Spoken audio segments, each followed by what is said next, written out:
Será que as pesquisas eleitorais são confiáveis ou será que elas não são tão confiáveis assim? E aqui eu vou fazer um rascunho de algumas coisas que eu tenho pensado, mas em primeiro lugar eu gostaria de falar uma coisa. Primeiro, eu não sou especialista no tema, eu tenho conhecimentos bastante rudimentares sobre o tema, mas eu acho que eu consigo perceber algumas coisas que me cheiram estranho, tá? E segunda coisa é que eu acho que as pesquisas eleitorais, de uma forma geral, se elas erram, e elas erram com bastante frequência, eu acho que é muito mais provável que seja uma questão de erro metodológico do que propriamente uma coisa de mau caratismo. Tem muita gente que fala que candidato A, B ou C é boicotado pelas pesquisas. Eu não acredito nisso. Eu acho que é muito mais um problema metodológico. E vou falar aqui de duas pesquisas extremamente recentes que saíram. Uma da Genial Investimentos e a outra da Paraná Pesquisas, agora acabaram de sair, que falam sobre a região sul do país. E uma coisa muito engraçada é que aqui, na pesquisa da Genial, na região sul do país, o Lula estaria, deixa eu dar uma olhada aqui na minha colinha, lembrei. O Lula estaria com 45% da intenção de voto. Bolsonaro com apenas 22%. Olha isso.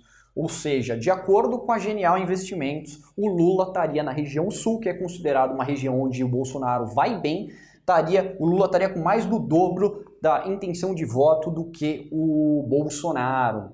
Então, eu achei isso muito estranho na época, né? Eu olhei e falei, caramba, coisa estranha. Beleza, agora vamos olhar a última que saiu aqui, da Paraná Pesquisas, e o Lula agora deu uma invertida. O Lula teria caído para 25% dos votos e o Bolsonaro estaria com 37% dos votos.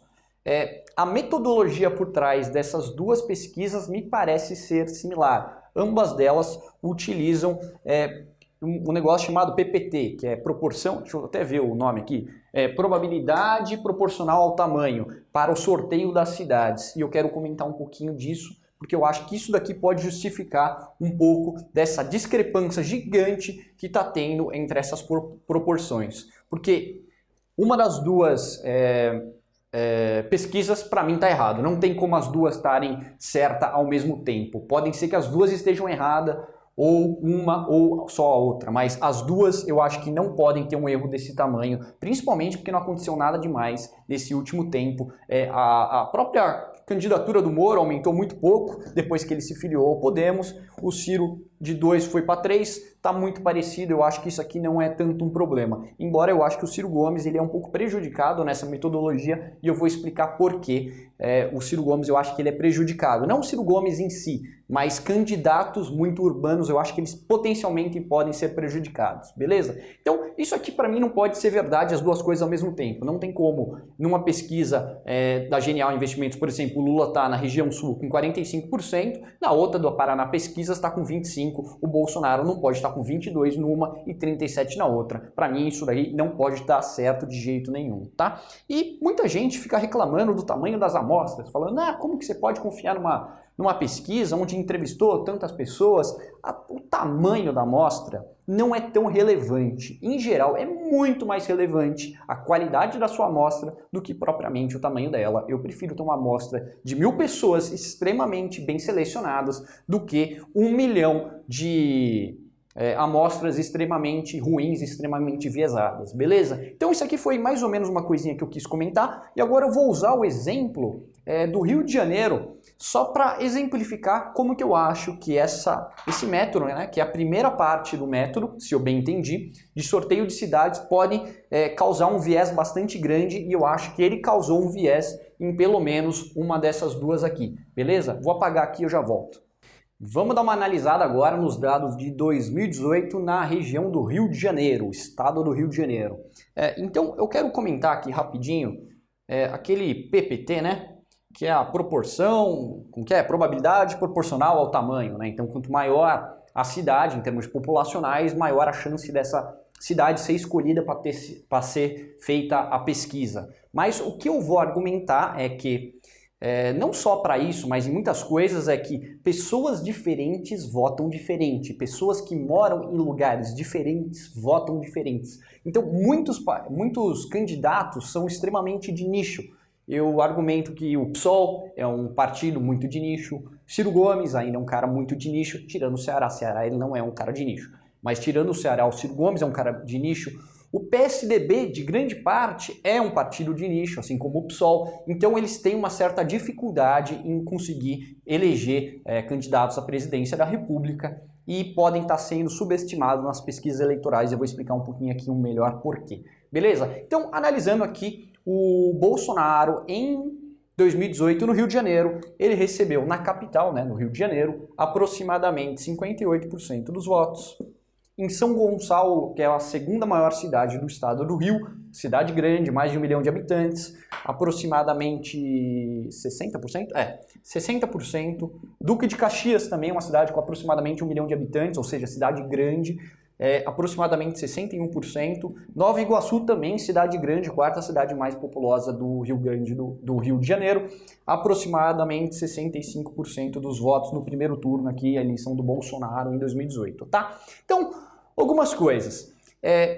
A capital, o Rio de Janeiro, ela, na eleição de 2018, em termos de votação para o Bolsonaro, você percebe que ela não mudou muito a votação dela em relação a outras cidades também muito grandes, mas ela vai se distinguir muito em alguns nichos, como por exemplo o nicho do PSOL, que é aquela esquerda um pouco mais aristocrática, mais universitária. Se a gente for pensar, olha só a diferença de voto que, vou pegar minha colinha aqui, que o PSOL teve, principalmente o candidato do Freixo. Na capital, o Freixo teve aproximadamente 7,9% dos votos para deputado federal. Em São Gonçalo, ele teve aproximadamente 3,5%, aqui 3,1% em Duque de Caxias e em Nova Iguaçu 2,5% aproximadamente. Beleza? Então, o que eu vou argumentar? Eu estou argumentando que existe a possibilidade, se eu entendi bem o modelo, tá? Eu até gostaria de saber se vocês sabem exatamente como funciona isso, mas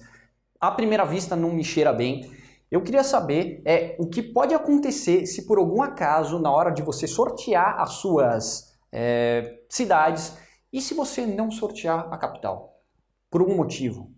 Imagina o quanto o PSOL vai estar sendo subestimado em relação à capacidade eleitoral deles. Você está tirando uma cidade que é grande, mas não é que ela é grande, ela é muito diferente das outras cidades que também são grandes. A cidade do Rio de Janeiro é gigante. Essas cidades aqui são todas grandes, tem tudo aproximadamente 1 milhão de habitantes.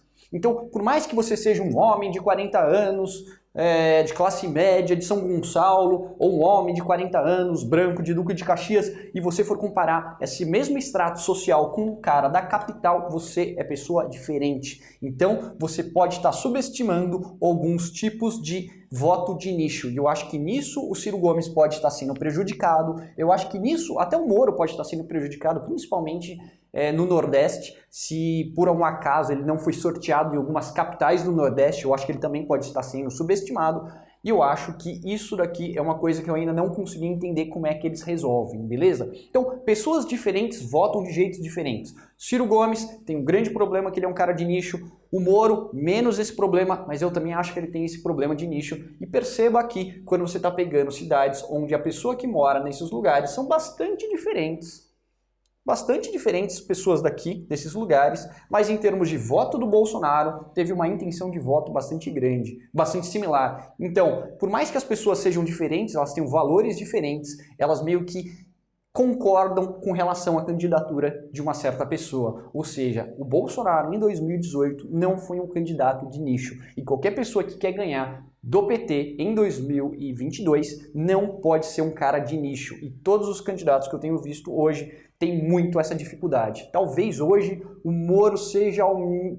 Não, o Bolsonaro é menos pior do que isso. Mas é que o Bolsonaro tem outros problemas. Tirando o Bolsonaro, eu acho que o Moro é o cara que tem um pouco menos essa coisa de nicho. O Ciro Gomes, que eu vi um pouco mais de potencial um tempo atrás, não vejo mais. Então, o que eu gostaria de falar aqui com vocês é que, às vezes, você pega pesquisas eleitorais e elas estão muito diferentes. E talvez a amostra que tenha sido sorteada da região sul na Genial Investimento tenha sido muito diferente da amostra que foi sorteada na pesquisa da Paraná Pesquisas. E se você tirar alguma cidade muito popular, muito populosa e que é muito diferente para um dado nicho, como por exemplo a capital do Rio de Janeiro, para coisas como voto no PSOL, você pode estar viesando muito a sua amostra. Então não adianta você colocar lá uma um monte, né, eu ia falar um palavrão, um monte de pessoas para serem entrevistadas se você não consegue corrigir esse tipo de problema, beleza? Então, novamente, eu não sou manjador disso aqui direito, então se alguém puder me explicar melhor como é que eles corrigem esse tipo de coisa, porque tudo que eu vi ainda não me convenceu, beleza? Qualquer coisa, comentem aí embaixo, é isso aí, mandem para os seus amiguinhos aí. Eu não acho que as pesquisas eleitorais, de uma forma geral, são mal intencionadas, tá? Eu acho que a maior parte é problema metodológico. É isso aí, um abraço, tchau, tchau.